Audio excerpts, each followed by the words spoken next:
Hey everyone, it's August 8th, and that means that if today's your birthday, you share with serial killer Shawn Grate, known as the Ashland County Killer, who murdered 5 women in Ohio between 2006 and 2016. And that is him right over there. Grate was born in Marion, Ohio in 1976 and reportedly had a normal early childhood, playing games in the backyard and becoming friends with all the kids in the neighborhood. He didn't do well academically, being held back to repeat kindergarten and the first grade, and testing showed he had dyslexia. But he was quite popular among his peers, being described as charming, and he attracted lots of attention from girls. He was a good athlete and pitched for his high school baseball team, but after he suffered a broken arm, he was unable to continue pitching.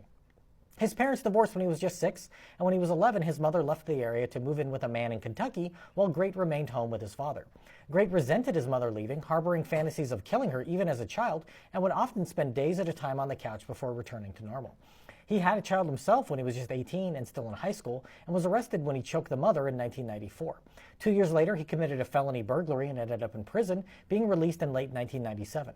By 1999, he had another child by another woman and was arrested for domestic violence, ultimately spending 3 more years in prison for threatening her and her sister with a knife. He avoided trouble after he got out for a little while, and in 2011 he met a woman at church and the two got married and had a child. But they divorced the next year and his wife filed for an order of protection. He had a series of run-ins with the police for domestic violence incidents with multiple girlfriends, often choking them when he was angry.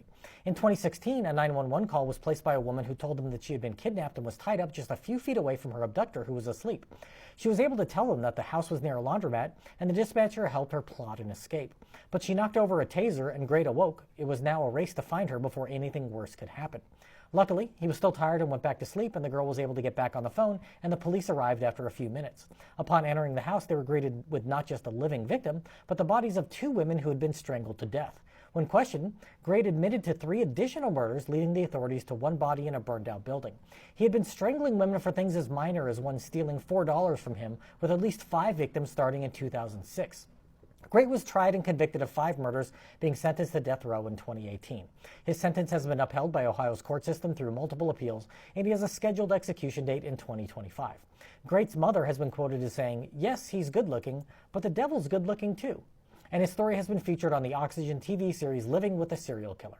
If this is your birthday, I hope you have a great day. Leave me a comment so I can wish you a happy birthday. If you know someone whose birthday it is today, send them this video so I can find out all about their birthday twin. And to Shawn Grate, I say, happy birthday, you bastard.